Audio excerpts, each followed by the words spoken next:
Welcome to the Becoming Eva podcast, where we discuss real-life issues from a woman's perspective. Becoming Eva seeks to break the silence within the female community while fostering authenticity, transparency, and healing. We're your hosts, Latoya Moore and Maya Dawson. Let's get started. Happy Saturday. Happy Saturday, BE community. We in the building. We in the building. How are y'all doing? I feel great. Yes. I feel excited. All right. I'm ready. Take the greats. Yes. We will take the greats. Yes. How are you doing, Miss Toya? Little bittersweet. It was a tough week for us. We had to put down our family dog, so it's been a rough week for our family. So that's been a little rough for us. Little Debbie. Ooh, yeah, she was my one. wedding gift from Ryan. My gosh. So. Y'all have literally had her the entire time. Mm-hmm. Wow. Ooh, that's a tough one. Yeah. It is. They become part of the family. Mm-hmm. I don't know what's gonna happen at our house. You know, Scott got a tattoo of our dog. Oh, like my that. God. I was that like, love. That's real. We won't. I won't get too much into my opinion about it, but I was like, dogs die, Scott. Dogs die. Like that. You know what I'm saying? Like they do die, and honestly, because make you sadder. We don't have pets. I'm not a huge. I'm not. I mean, I understand the whole pet lover piece, but I know there's a, the whole all dogs go to heaven. Are you gonna see your dog? And I'm like, I don't think so, but I mean, it's still bittersweet. Like, so that's interesting. The tattoo. That's real interesting. It's very live-like. Very live-like. Very live-like. All right. There's a whole story there. There was a tattoo convention. Oh snap! With a competition among the tattoo artists. This was like at the World Congress Center. Oh snap! And Scott volunteered to be like a skin, basically, for the tattoo artist to enter, and it had to be a portrait. So the category was portraits. Oh wow! And instead of putting, like my face, which I didn't want to believe me, or his mama's face, or one of our children, you know what I'm saying? Like, he chose the dog so he could get a free tattoo and be a part of this thing. I was gonna say, so it was a literal photo of the dog, and it's very lifelike because it was a portrait competition. That's amazing, and that's very interesting. Yes, Scott, for your wife put you on blast, but we're gonna talk about that. We're gonna talk about that. So speaking of Scott Free, the amazing Tami Free is in the building. So we're gonna give you a formal introduction for those who may not. Yes. So we have Tamesis Cruz-Ballauf, also known as Tami Free, currently serves as a pastor at Crossover Church, ATL, and director of operations for City Takers, an urban outreach nonprofit organization based in Atlanta, Georgia. She holds a juris doctorate from Florida A&M University and served as an assistant state attorney for the state of Florida. After marrying Scott Free, founder of City Takers, she has dedicated herself to the work of urban missions in the inner city of Atlanta, administering, speaking, leading, teaching, driving the mission of City Takers to raise up urban missionaries who transform cities through hip hop, love, and Jesus. City Takers facilitates radical serving initiatives for the poor and marginalized, and believes social justice efforts start by loving our neighbors as ourselves. Tami currently serves on the boards of Safehouse Outreach, OneRace Movement, and the Thrivent Financial Member Network for the Southeast region. So we are so excited to have this Tami Free. Thank you for being here. So we have a little segment called What Had Happened Was. Okay. And so we got to talk a little bit of backstory, about how paths crossed, maybe, first impressions or first time we met or what have you. So we're going to talk about when Becoming Eva met Tami Free. So I will start. Okay. And some of this you may not even realize. Okay. But first of all, I've known your husband for a while now, back in the days when he was doing spoken word, when he was an artist. Wow, when he was So Godfrey the artist. Exactly. So we were on a team together called Destinations, but it has been yes. amazing, literally seeing him just like dive full speed into ministry, and his mission has not changed. Like, it has always been about reaching the urban community, using the performing arts, using hip hop. Like, it has not changed. So it's been amazing just watching his ministry flourish. Okay. Now enter Miss Tami Free. Okay. When Tami Free came on the scene, I was like, who is this beautiful woman? Like, what in the world? And so it's been amazing just literally watching you come alongside. And it's like, y'all have just expanded and grown over the years, ministry wise, family wise, all of that. So I think I knew that you were a lawyer, but I didn't know, like, literally, which we're going to talk about, that journey of going from literally practicing law to full-time ministry. Yeah. That's amazing. So it's been awesome just watching you from afar. Okay. And then for you to reach out and say, hey, Becoming Eva, what are y'all doing? Can you help us with this event? Like, such an honor. So I'm excited about just what I've seen from afar, and excited about being able to come alongside and support y'all up close now too. Yes, same. Yeah. And then for me, I remember Latrinka's surprise birthday party at the restaurant. You and Scott, you guys were there along with like many of your church members. And then I guess the second time was at the Faith and Flow. Well, you know, the planning part virtually. I met you virtually, and then the actual Faith and Flow conference. Yes. And I think I've been around because of Scott, your husband, a lot longer. Yes. And then Latrinka connected us, and I love this. Are dynamic. If we're doing a women's conference, it'll be a perfect fit. And then I got to know you guys on a deeper level, got to watch the podcast, and I'm like, all right, let's go. This works. I love it. So here we are, y'all. So we're going to kick it off with the origin story. You want to take it away? Yes. So tell Becoming Eva audience a little bit about where you're from, your family, what it was like growing up from I know we know that you're from Puerto Rico, correct? Yes. So just tell them a little bit about what it was like growing up. Yeah, so I'm a typical Nuyorican, which means I'm a Puerto Rican born in New York. Okay. I was born in Brooklyn, New York, first generation. So both my parents were born and raised in Puerto Rico, married in Puerto Rico, went to school in Puerto Rico, moved to New York because my father was doing a residency. So he's a doctor, and he chose to do his residency in Brooklyn with all the gunshot wounds and stuff. Wow. That's where you get to really do a good residency in surgery. Because he had to do 2 years of surgery residency, and Brooklyn Hospital was the place. And that's where I was born. And my sister upstate New York. And so I am that very, very stereotypical, you know, like Puerto Rican, but, you know, of the subculture, raised in New York. And then we transitioned to Florida, which also has a large Hispanic population and Puerto Rican pockets. So I always grew up in the city. I was always been in cities with a lot of diversity. I grew up Spanish Pentecostal, so Spanish Assemblies of God. Oh, wow.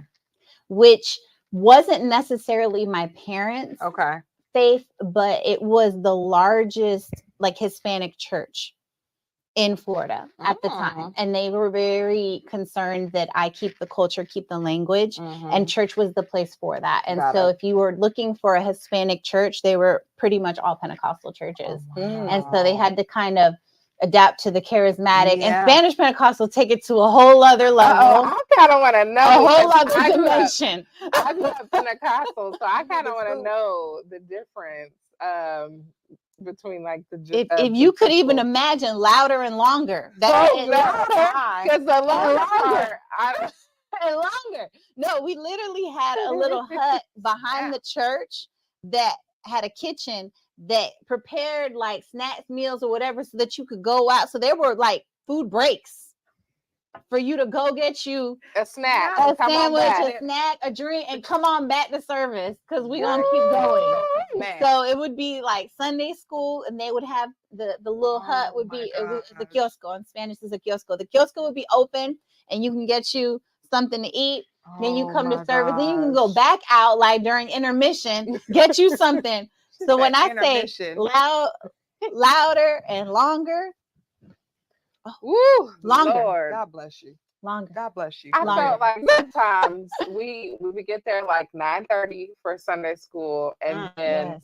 we wouldn't leave till 2 or sometimes 3 o'clock. Oh, And yes. then they had the evening service at 6 o'clock Mhm. that sometimes we went to. So it was just like It was an all day it was thing. like Yeah. church all day. Mhm, God bless mhm. you. And So I we just love church, extended. but man, Yes. all day. My Yes. Lord. Literally all day. My Lord. So yeah, that's my background. So, okay. So tell me, it sounds like you were raised in the church. It I sounds was. like, okay. So for you, when did you really decide like, okay, I'm going to live this thing out? Like I am going to have a personal relationship with God, I with was Jesus. actually. 14 years old at a Mm. youth camp, Mm. Spanish youth camp, Oh, which are different. Now that I travel with Scott yeah. and we get invited to youth camp, I'm like, what is this? We had like a whole different like homemade version of camp, but they She were said powerful. homemade And I version. made, I met the Lord there. Amen. That's when I accepted. So when I was little, I was made to go up. This happened Mhm. because I was a missionette. What's The a Assemblies of missionette? God has like Christian Boy Scouts and Girl Scouts. Oh, Excuse that's a me. new one. I was And gonna these say, are excuse called, me. because we were the Southeastern District, the Assemblies of God, Spanish Mm. district, that whole thing. We was Okay. all up in the denomination. And so Assemblies of God, like English and Spanish, they have this Mhm. thing called missionettes in Spanish, missioneritas, and it's like Christian Girl Scouts. Oh. And you go up and you have a stash and you get your badges for different things and Bible Yeah. learning and craft making and all kinds of stuff. And so being a missionette, there would be missionette weeks, there would be missionette camps, there would be missionette, all this stuff. And it was kind of the routine that they would make us all go up front during altar call Wow. at the end of these Mhm. events. So I said the prayer many times. Mhm. And I was familiar with salvation, Mhm. but when it was real for me was when I was 14 and I had Mm. gone to a youth camp Mm. and I really Mhm. did change. Like that was a pivotal moment Wow. for me. And Yeah. what's beautiful is this last summer I was invited to speak at a youth camp. Not that Oh, one, okay, but like yeah. one very similar I to love one it. where I met Christ. And I was like, thank you, God, that I get Mhm. to kind of give back, that I get to be part of the Yeah. experience of what led me to the Lord. Because that really was the moment where I was Full like, I'm circle. going to really live this out. I Mhm. really understand it. It's my Mhm. decision. And right after that, I got baptized at my home church. So Amen. That's that was beautiful. the time. And I was grateful. I was in this big auditorium and I was like, you guys, you don't understand what this means to me right now. Because I was saved at a camp just like this. I was your age. And this was my moment. So I understand everything. And I'm excited to be here. And so God is good that way. That's beautiful. Full circle moment. Yes, I love that. definitely. Oh, that's awesome. And so you were an attorney and then now you're into ministry work. Which one would you say you were most passionate about? Like what was really driving you to become an attorney? Yeah. Mhm. And then how did your passion kind of Yeah, change? take us on that whole journey. Like, what led you to law, and then how did you transition to ministry? She's like, yeah, because I feel like the passion Mhm. is now the intersection of all my experiences. Absolutely. So law, faith, and like social justice advocacy is where my passion lies now, at the cross section, because of That's beautiful. my training experience, Yeah. education, and That's lifetime. beautiful. But what led me to law was really random. I know you can't just get through law school. I know that it's a lot. Believe me, I was there. I know, but I kind of did just kind of end up in law school and finish law school. Low key, you trying to say you brilliant like that? You No. was like, it was easy for me. I just kind of No, but it was coasted easy on for me. through. But the decision was kind of like a process of elimination. Okay. My parents were the first professionals in their family, and they Gotcha. struggled. They both come from single parent house. Actually, my mom was pretty much an orphan, and so she had a very turbulent childhood. She was the first person to get a degree in her family. My dad came, from a single mom household, grew up in the projects of Puerto Rico. had to get scholarships for just basic school, and then had to figure out how to pay his way through med school. So it took him like twice as long as anybody else. Yeah. So because of that, once they had me and we were, living in the States, and they had set up like a prepaid college program for me, where my college was completely paid for. They felt like there is no excuse. Like you have no excuse not to go to college. So the expectation for me was always that I would go to college, and not just college, also get a graduate degree. Amen. And it was just always the expectation. I didn't think I had a choice. Otherwise, I didn't think I would. And anytime I questioned it, my father was like, "You're spitting in the face of like your ancestors and your this." Like, we struggled to get what we have, and you could just go. Like, you have no barriers. Like, it's paid for. We paid we're gonna support you during college. Like, we're gonna get you a car. Like, you gotta go. And there's no reason, like, you're able to, you have the intellect, like, you have no reason not to go. So I just went to college. I did. I applied, I went. And then when I finished, I was like, so what am I going to do next? It's like, I knew the expectation was that I would do a graduate degree. Now that wasn't paid for. Definitely had to get some loans for that one. But you have to think, like, I don't want to say like my parents have like immigrant mentality, but I guess it's very similar. You got to think like they think success is like doctor, lawyer. Absolutely. Right. So a lot of people who come to the States are like, they want their children to be a doctor or lawyer. So I had to kind of feel like, well, what's next? Is it doctor or lawyer? And I was never good at math and science. So doctor was kind of out, and I was always very good with reading, writing, speaking. And I was like, I guess lawyer it is. And so there was no passion there. There was no a lot of logic. It was just by process of elimination. I got to do something. I took the LSAT. I got in. I didn't even try that hard to graduate because I really loved undergrad. I didn't want to leave undergrad. And so I actually finished my undergrad a year early. Oh, wow. And because I was under scholarship and the Florida prepaid, it wasn't going to cover me to stay. Like, once I had my credits for a bachelor's, like, I had to graduate. So I was excited. My last year, I'm coming up with they're like, no, you done. Like, I was like, can I do a major, a minor? What can I do? So I did. Because I had to finish that semester, and I already knew I was there. So I did a major and a minor, and I was done in 3 years. And so I was kind of wanting to stay. And I with the prepaid, I probably could have, not with the scholarship. I just wouldn't have the extra money in the dorm. Gotcha.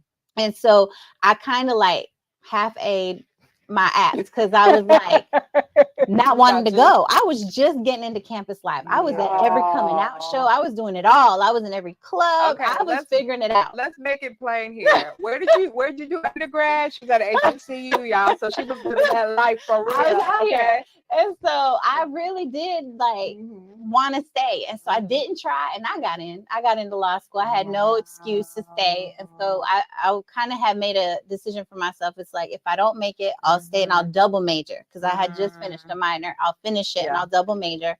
Or if I get in, then I'll graduate and I'll go. And I got in. So I went, and I had my choice. I chose Orlando, FAMU Law. And I'm not a genius. I do think I have photographic memory. Graduating early, y'all. I do think I have photographic memory. So what law school is work. It's not, if you do what they say, you just have to complete it. And it's a lot. You have to have the determination to do it. So you do have to read 300 pages a night. And they tell you that. And so that's why the first year so many drop. Like you have, that's the thing. But if you do it, you will be okay. Wow. And a lot of it is writing, where it can be interpreted a lot of different ways. Like, there's not like right or wrong in law. Like, it's always like, defend your right. claim. Like, just defend your claim. And if you could do that, you're gonna. So what are you reading? Are you reading different case studies? Yes. Okay. You are reading cases, and you are reading theory. Nothing that prepares you for the practice of law. It's all hypothetical. You are reading. I had to take a law class for my leadership on law and ethics, and we had to do a lot of case studies and learning the law and reading the case studies. It was so much reading. Yeah. And you have to IRAC the cases as you read them. So you have to pull that out mean, the issue, IRAC? the rule, the analysis, and the conclusion. IRAC, And issue, so rule, analysis, conclusion. All right, y'all. Take notes if you if want you to go into law school, that's what you're going to do for hundreds of cases. So you have to study all the Supreme Court cases, all the pivotal cases, all the landmark cases, and you IRAC them. Okay. And that's how they know if you read. Because when you go to class, there is a method of teaching in law school where you get called, you have to stand and, you know, like, okay, Ms. Ballauf, like, you know, what was the issue in this case? And if you do not know, you get sent out of class.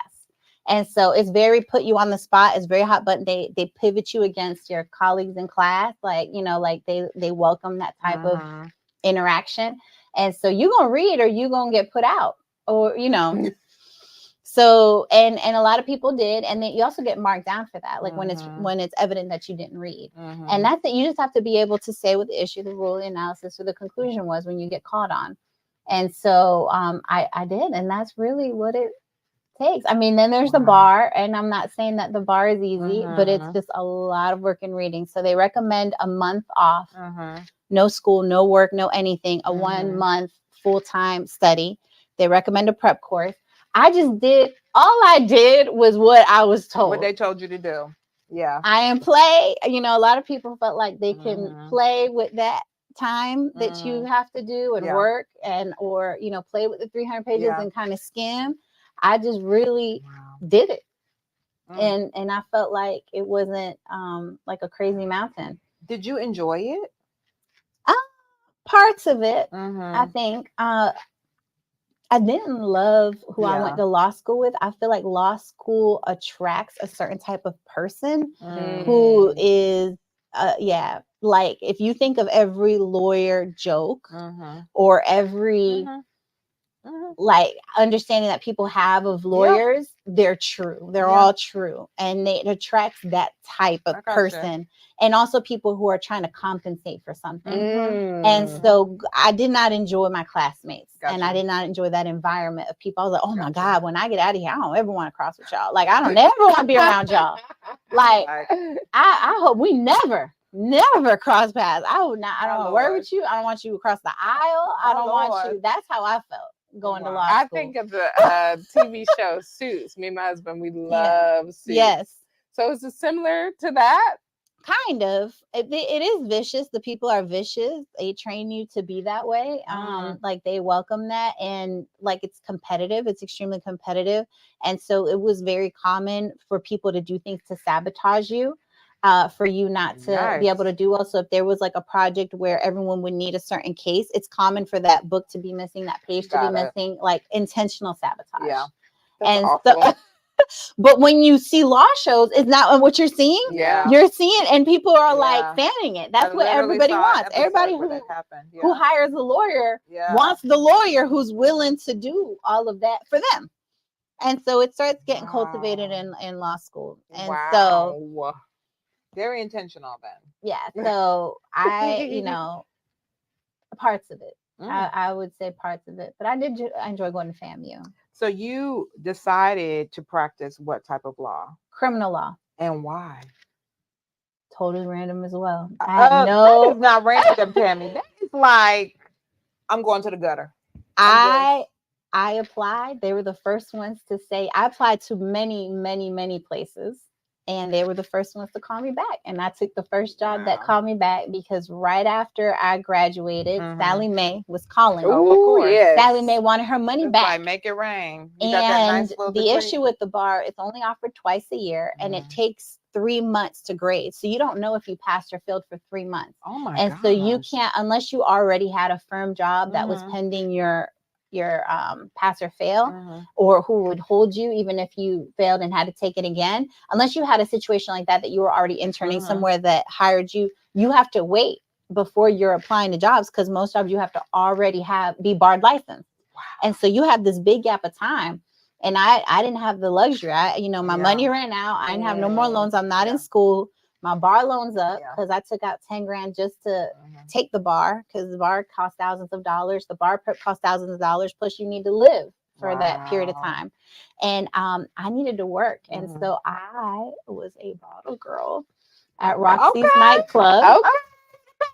Because I felt like it was a job that I could easily pick up and drop. I was like, this is not my destination, is not my life. What is a job that doesn't matter? Like, Yeah. you know, that I could take Yeah. today and leave tomorrow and that I could make some money. And, you know, maybe I was familiar with the club scene during law school. Just maybe, but that's Just all right. maybe. I mean, hey. And I knew people who worked there. I might have been a frequent person. Amen for the with my testimony. family, yes, because yes. there was, I did go dark those 3 years of law school. Oh, and there's wow. a redemption story coming out of law Amen. school. But Amen. and so yeah, it was a really easy job I took. And so it did weigh on me though. Over time, that job did weigh on me. I did feel a moment. I feel like there was a moment of conviction when I was at the club. And I was like, what is this? What am I doing? What am I wearing? Like, where am I? This is not me. And so basically, I just doubled down on applying. Because, you know, when you work at the club, you're nocturnal. And so the time that I should have been like applying, interviewing or whatever, I'm sleeping because I'm going into work at 9. And I'm getting out at 3, 4 in the morning, sometimes 5 in the morning. And so I wasn't doing great at applying. Even after I got my scores. And I did, you know, pass on the first time. But I was like, that moment, I was like, okay, I need to apply. And I need to like fully apply myself into applying into a law job because this is not me. And so that's what it was. And they were the first ones to call back.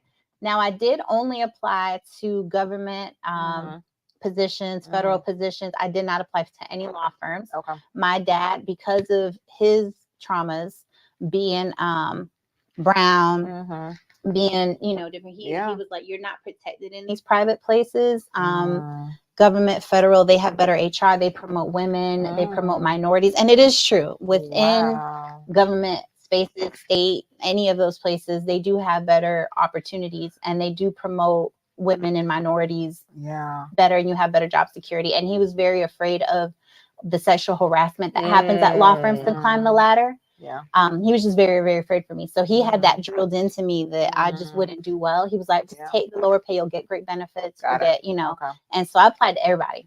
I mean, think of somebody, I applied. I applied for workers' comp. I applied for ICE. I applied state attorney's office, prosecutor's office. They were the first ones to holler back. And so I just went with them. No passion, no interest, no, just, okay.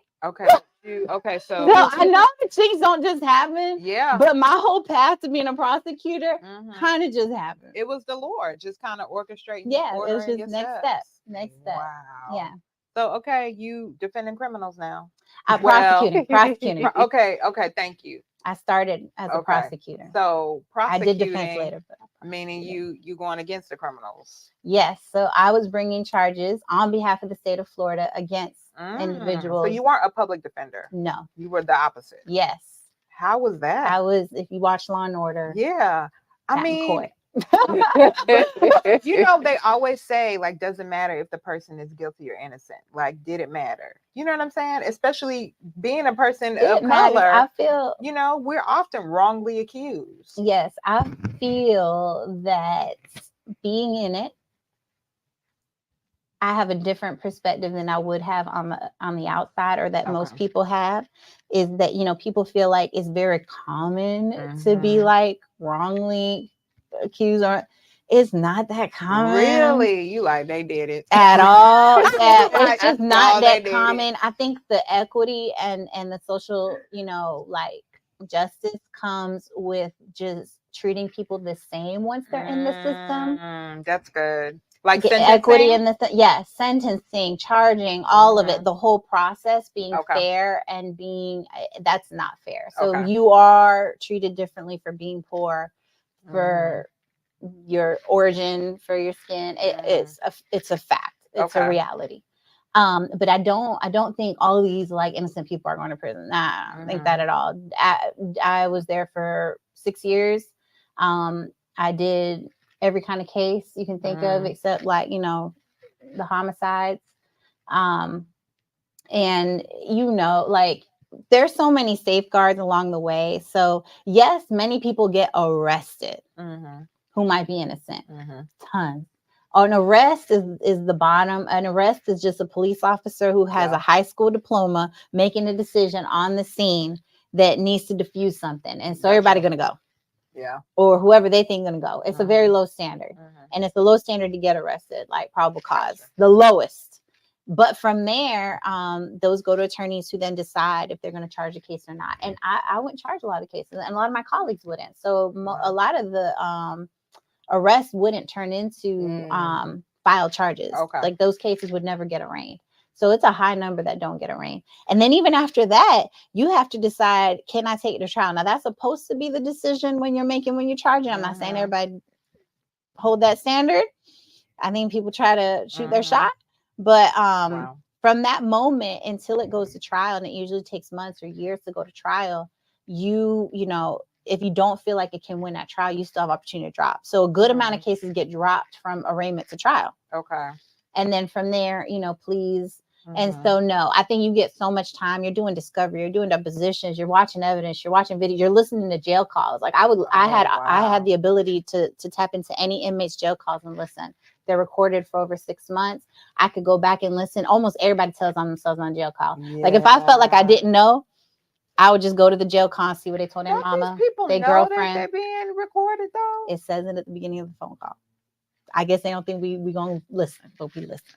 Or I listen. You know what? A lot of people don't listen. I listen. Wow. I think I have figured out my job really well. It is admissible in court. Yeah. Yeah. Because they're being told they're being recorded. Okay, so well, if I had a doubt, so I feel like by the time it went to trial, I know. Like I already, or I would have dropped it, or I would have, you know, done something. Other people would have pled it out. That's not me. I had higher ethics.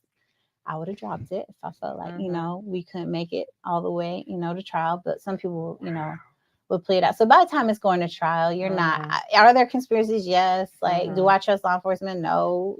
Like, no. No.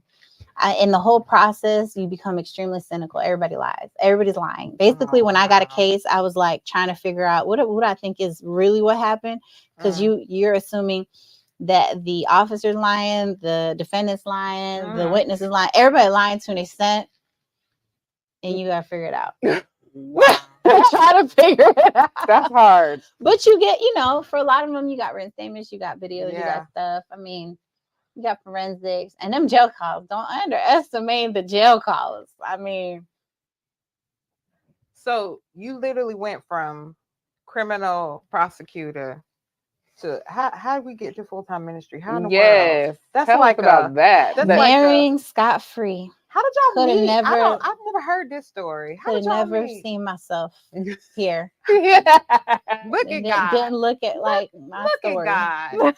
Won't he do it? Won't he do it? Only him. Yeah, I need this story. How did y'all We met at Flavor Fest. Really? Flavor Fest Urban Leadership Conference in Tampa, Florida. Shout out Crossover Tampa, yes, Pastor Tami. Yes, Urban D. Yes. Wow. I was a member at Crossover Tampa, and Scott and Pastor Tami have been longtime friends, and Scott was always speaking there, and you know, usually a speaker at Flavor Fest or doing a workshop on outreach or something. And so I was attending, and he came and he was doing a workshop, and I was actually assigned to host. So they had asked volunteers from the church to help host the conference. I signed up. It wasn't like my first thing I had signed up for. You know, I had been serving. And they were like, all right, you're going to do the outreach track, which means like this, that, you're going to host all the outreach speakers. And it's like for various days. So he wasn't the only one, but that is how we met. And I was helping host his little outreach track. My Lord. Workshop. My Lord. Okay. So you two met there, got married. I moved to Atlanta, leave Florida, leave it all, took the bar here, thinking I was going to be a lawyer for sure and continue, you know. And like I said, the bar takes 3 months. So first, I had to take the time off to study for the Georgia bar. I couldn't practice here. With my Florida license, had to get a Georgia license. Did the money, all of that. Scott paid for everything. He was that invested in me coming here, because I was like, I don't know if I'm leaving. So he paid for my bar exam. He paid for my prep. He paid for my books. He had the books mailed to me. He's like, "Oh, you coming to Atlanta?" Uh-oh. So come on, good thing. Come I took Wow. the bar, I believe it was July. on. And then, I didn't get my results till August, September, October-ish. And during that time, we had gotten married August 2nd. So I took the bar in July, got married August 2nd. And then now I'm living in Atlanta and waiting for the results before I go apply. And in that time, I'm just with him, working full time, going where he goes, doing Safehouse Outreach, going into the prisons, doing all the things. Yeah. And when the time came, as soon as I got my results, I went straight to the DA's office and applied for a job similar to the one I had left. Had all the letters, all the recommendations, had all the history. And something when I walked out of the room made me feel like you don't belong here. I don't know why I wouldn't belong. I don't set up my whole life to belong in this room. I had all the, experience, education to be here, and I really did enjoy. At that point, I did enjoy being a prosecutor. I love going to trial. I felt good. I felt like I was making a difference. I felt like I had a lot of perspective to bring where I treated cases fairly. I feel like I really was fair. I feel like, and it was the position in law that I felt I could be like the most moral and ethical. I felt like any other branch of law, defense, or so not even branch, but position, I guess. And when you have clients like in any other area, I feel like you really do border that line. And I felt like as a prosecutor, like I'm here for the truth. I'm here for justice. Like I felt like I could be my most moral, ethical self. I thought. And so I really desired to continue that. So when I took the bar here, I went, straight to go get a job here. And it was this feeling, you don't belong, you don't belong. Scott's waiting for me, like in the waiting room. And I'm telling him, I was like, I don't know. He's like, how'd it go? I was like, I guess fine. I mean, everything they said made sense. Everything I said, I felt made sense. I feel like we were talking the same language, but I felt like I don't belong. Like I'm not going to fit in here. I don't belong here. And then something made me feel like I was turning my back on these people that I had met in these last 3 months. And that I had served in the last 3 months. Like, I'm like just turning my back on them. And I was like, I think I'm supposed to work full time with you. And he was like, well, I think that too, but I didn't want you to resent me. I didn't want you to resent me, like for leaving your career. I know you've worked hard. I know it's been a lot of money, a lot of time. It's a whole different income bracket than what than you trying to be with me. But we made, like that jump together that we were going to figure it out. How did your parents feel about you switching from being an attorney to ministry after, they invested so much money into you and, all their sacrifices? Like, how was that conversation with them? Like, were they accepting my of it? Mom was supportive. I don't think my mom felt that Scott's job was legitimate. I know that. Like, I think she's like, I don't understand what he does. He's like, is he a pastor? I'm like, kind of. Do you have a church? No, because at that time we hadn't church planted. And so, he's an urban missionary. What is that? Like, that just sounds so made up, especially you got to think of her cultural context. Like, that is not even resonating, right? Remember, she thinks that careers are doctor, lawyer, teacher, fireman, policeman, like, from her culture. But she was overall supportive because she actually didn't understand what I did until I gave her the analogy of Law and Order. Then she was afraid for me. She thought I was just putting myself in danger. She was like, oh my God, you're a prosecutor. People must hate you. You must get death threats. You must get, she's like, don't do that work. Like, so she's kind of relieved that I'm not out here, like prosecuting, drug dealers and violent offenders who might come, get me. And I would get, threats and letters and calls and all kinds of stuff. So that was common. And so I think, for that reason, she was supportive for me just doing something different. She was concerned for me, like financially. Yes. My dad was adamantly against it. I mean, he thought I was just throwing away my life, throwing away everything. So I'm just going to live in shambles and poverty. Was there a turning point? And if so, when was it? You know what I mean? For my dad, it was, I think for everybody, it was when we planted a church. Like for them, that legitimized it. For them, it made it make sense. I feel like people understand pastors. Oh, okay. Yeah. And I think people respect like a church and that you pastor the church and that you lead that church. I don't feel like people really understand like nonprofit work, entrepreneurship type, the social justice fight. Definitely not urban missionary. That title right there. Did the two of you know that you were ultimately called to be pastors, or were you just like, we're just going where God leads us? You know, it was a point in 2017 where we both felt convicted that we were not making disciples. So we were doing a lot of outreach and evangelism, but at this point with the same people over and over, you know, in the same spaces where it was just like, okay, you're reaching people, but you're not making disciples. And if you're going to continue with these people in these spaces, you have to make disciples. And we thought that, you know, we gave a lot of excuses. Like we knew like the pressure was there, but Scott never wanted to start a church or pastor church. He's truly an evangelist. So he wants to feel free. He wants to feel outside the walls. He wants to be outside the walls. So he felt church planting meant I'm stuck here. I'm preaching to people in the walls. And he's very much an evangelist. And that just turned him off completely. So he was like, I'll help someone else start a church and we'll send people there. Like we'll create a church that meets the needs for people we're reaching. Or, you know, let's plug people in, or we'll do Bible studies. That's how we'll disciple.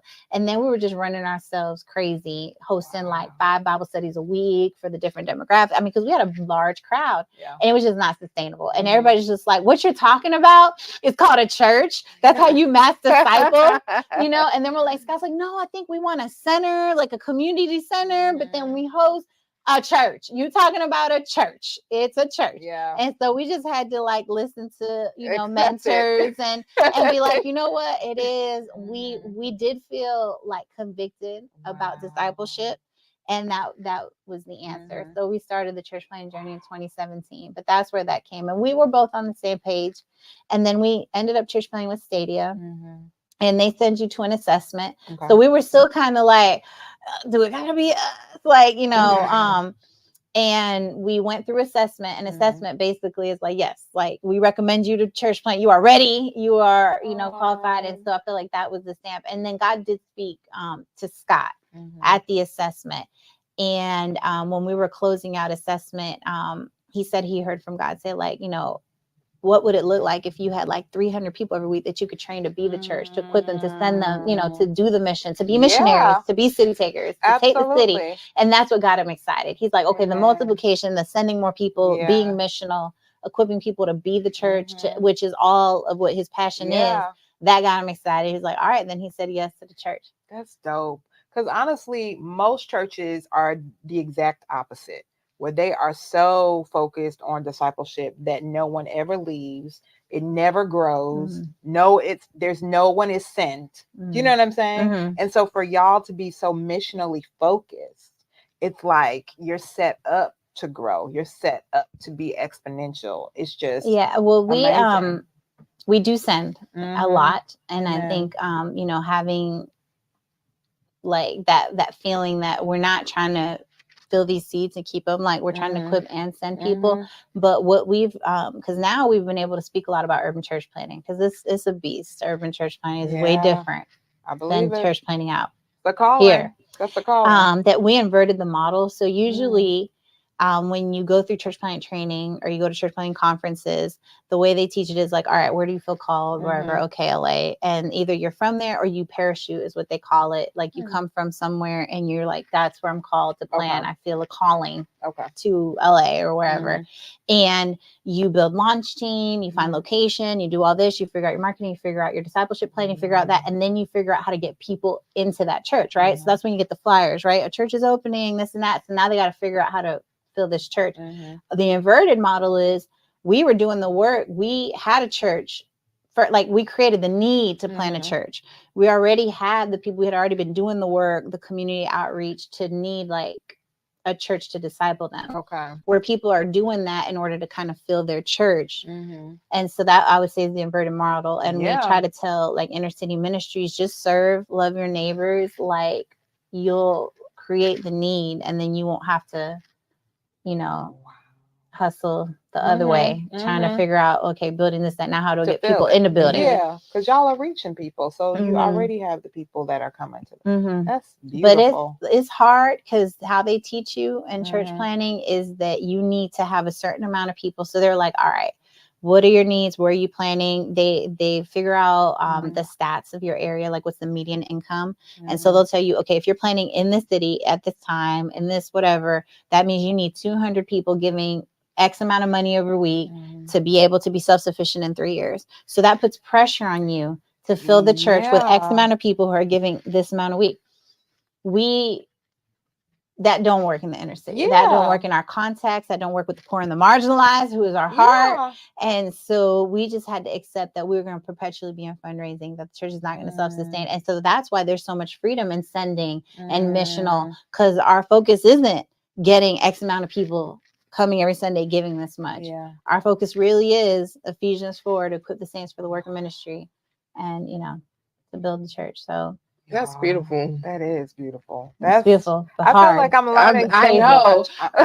And that's a calling. And saying hello to poverty. Yeah. That is calling. Hello. All the fears everybody had. They're kind of. No, it is. My husband jokes with me all the time. I be thinking he's joking, but I'm like, are you trying to prepare me for something? But he'd be like, what if the Lord tell us to get up and move to the hood? And I'd be like, look, I was born in the hood. I was raised in the hood. My grandmama told my mama and my family, get me out of the hood. So that's what we are. We out of the hood right now. But and it doesn't have to be that way, but you do have to kind of accept certain challenges. Challenges and there's like an expectation that you're like willingly walking into. Like it's just like that I know the Lord's gonna provide, because it's not coming from here. So Scott and I, our family, thank God, is provided for, and it comes from everywhere but there. Like it's not our it's really not our source, like the church. Like we're able to freely pastor this church because God does meet our needs. And I feel like we've been able to do way more than I think I could ever have done as a lawyer. Like we've been given and blessed with trips and retreats and things. And so, it's okay. It might not be like what you think success looks like or what the world says. Like as a lawyer, there was definitely an image and a status that, was expected. So it might not look like that, but you're provided for. And you're first of all, you're serving the Lord, and obedience is success. You know what I'm saying? Like we talk about success is having this or having that or driving this or driving. No, success is obedience. And like y'all are definitely fulfilling the calling of God. I have no regrets, and I do not feel like we have everything we need. Amen. Yeah. Amen. Y'all, this is beautiful. Wow. You have having everything you need is like wealth. It's not money when you think about it's the wealth. Health, it's family, all of those things. It's faith. And he does meet our needs. He is our daily bread. And that's made me really understand him as a provider different, because I live it. Like I'm living it. I always believed that. I was raised in church. I, committed my life at 14, even through law school and afterwards and practicing. I always truly, without a shadow of doubt, believed that God was a provider. I mean, you couldn't shake me otherwise. But it hit different. Yeah. When I really, really was relying on the Lord. That's different than believing it, than living it, and relying on him and seeing him. And understanding like, no, this resonates true, because I see him daily in my life being a provider. We're going to wrap up, but you sparked a question that I have to ask. When you talk about the Lord being a provider, yes, we definitely know God is a provider. And we talked a little bit about just the dynamics of when you and Scott first started dating and got married and how your parents felt and everything. But can you talk a little bit about what does it look like for your husband to lead, for you to rely on your husband to lead in this manner? And just how do you navigate just even societal expectations of a husband being the one who provides, or whatever you want to call it? Like, I mean, there are just so many conversations around it. And honestly, not even just as it relates to ministry, just where you have, women that are breadwinners in their home. How do you navigate that where your husband is still the leader, regardless of who's bringing in what? You know what I'm saying? Or just the fact that y'all are in full-time ministry. So I'm sure it may look differently as far as how God provides for your home. Yeah, I think it's battling like pride and ego. I really did have to learn to be humble and live it out. And it was a process. It didn't happen overnight. I had to grieve my job, my position when I did go into full-time ministry, because it was a transition. Like, I mean, you got to think, I was living a certain way. I was a single woman and I provided for everything. Everything I had, I bought, and then flip the script. We rely on support to live. And I wasn't fundraising at the time. I mean, I was new to ministry, so I wasn't even working in ministry. I'm kind of volunteering. And so, like you said, I have to like rely and go by my husband's lead that, you know, got this, and that, you know, he's following the Lord's lead. But it wasn't easy. It was like me having to really humble myself, because it was a humbling experience. You got to think, I'm coming from having a salary, being the whole independent woman, whatever they want to say, like boss lady. And then for me to have a Coke, I needed to ask God for $1. Like, for me to buy Tampa, like I had nothing. Like everything I had to ask him for. I had no of my own money, if you want to call it that. I don't know if people say that when they're married. They do, but you know, like where do. I was 100% and I had to like kind of work that out. And I had some hard times, and I cried sometimes, and then I embraced the natural journey. I mean, you know, as a lawyer, I was getting my hair done, my nails done, my everything, and that was just not the missionary life. And so the natural journey, y'all. And then you know, before natural was in, I had to embrace natural everything, you know. And so that was like a process to kind of like, you know, accept that. And all that is pride. Absolutely. And ego and all kinds of stuff, which you need to let go of if you're going to walk this out. And if you're going to lead a missional church, and if you're going to pastor, like none of that has room. And so I think that, you know, it was just, I would say it took me like from 6 months to a year to really like accept, like, this is our faith, what is our reality, and trust that Scott is following the Lord and trusting him via that. And then just seeing God show up. And I'm telling you, I had to really experience every single thing. I mean, I lost everything I brought to watch God replace it. Like, that's how I had to see it, to believe it, That's a soundbite right there, y'all. How did you lose everything?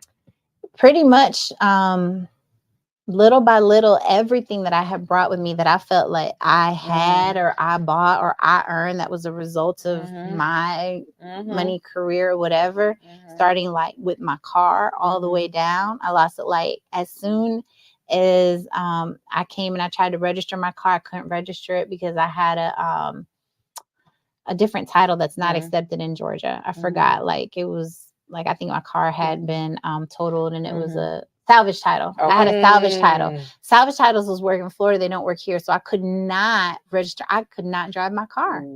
In Georgia. And then it was like almost a year process to get my car titled. Like, you have to apply for it. You have to do a whole thing if you want to get it car.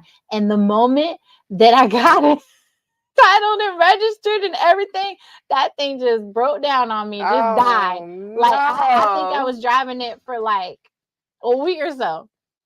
And then the thing just gave out on me. God is not so I had to like lose the car to then see God like supernaturally like provide for it. So like the exact amount of money that I had gotten for that, a mechanic friend of Scott like was selling a car for that amount, and that he said that the owners just didn't want. They were elderly, they didn't drive it a lot. Like, you know, it was it was just thing after thing where it was just like, you can't make it up. Like, it was like thing after thing where like I had to see God, you know, come through with insurance that I didn't have because I didn't have my job. I saw God show up. Like, it was just everything that I thought that I had strived for, that I felt security in, he took away. So I couldn't feel security in myself, but only in him. My God. Okay. So what words of wisdom? You didn't drop so many gems, so many nuggets. So, I mean, if you don't have a pen, if you haven't rewound or whatever, like, what words of wisdom would you give to so many different areas? Anyone that is, aspiring to go into full-time ministry, even just the journey of coming alongside a husband or a spouse that's in ministry, or just honestly, that's really marriage. That's really submission, what you're talking about, but it just looks different in ministry. It was much more evident. But any whatever God puts on your heart, any words of wisdom that you would like to share, final words of wisdom with our I think community. the biggest thing is like, just give up comparison. Come on. I think that's huge. It really is the thief of joy. It really does throw you off your purpose. It really does go against your identity in Christ. You're never going to live your fullest if you're comparing yourself or you're living on the world standards, or you're trying to, create an image or strive for an image. I mean, it happens to pastors, it happens to professionals, it happens to people all the time. Like, they think that this is what it looks like to be successful in ministry, or to be successful in church planning, or to be like, if we compared ourselves to all the church plans, we would just cry and give up. Because we don't look like the other churches. Our numbers aren't there. But is that why are we looking at that? Why are we not looking at the fruit of the Lord? Like, are we bearing fruit? Are we making impact? Do we feel fulfilled? Are we seeing transformed lives? Like, do we have community? Yes to all of that. So it don't have to look. So I think you just got to strike what you think it needs to look like. It doesn't have to look like, your journey doesn't have to look the same as somebody else.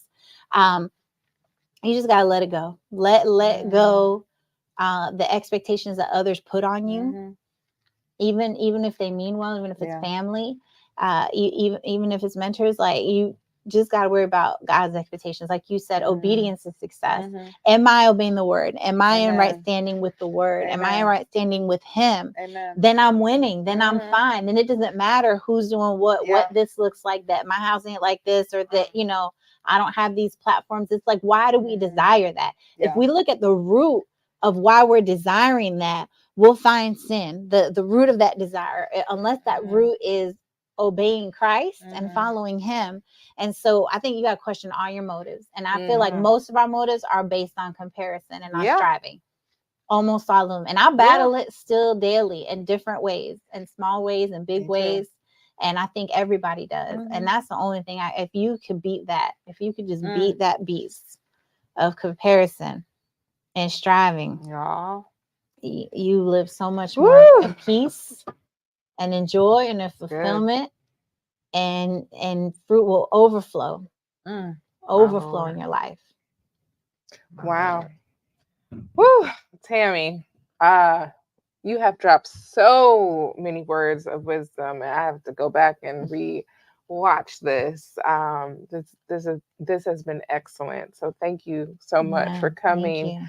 We do have a segment called Noble Character, where we typically like to give our guests an opportunity to recognize a woman in their community that is impacting the community, or that has inspired you on your journey. And typically like our guests to recognize someone, but today, Tami, we want to recognize you as our woman of noble character. Thank you for all of the hard work that you are doing in the community, the impact that you're making, the lives that you're touching.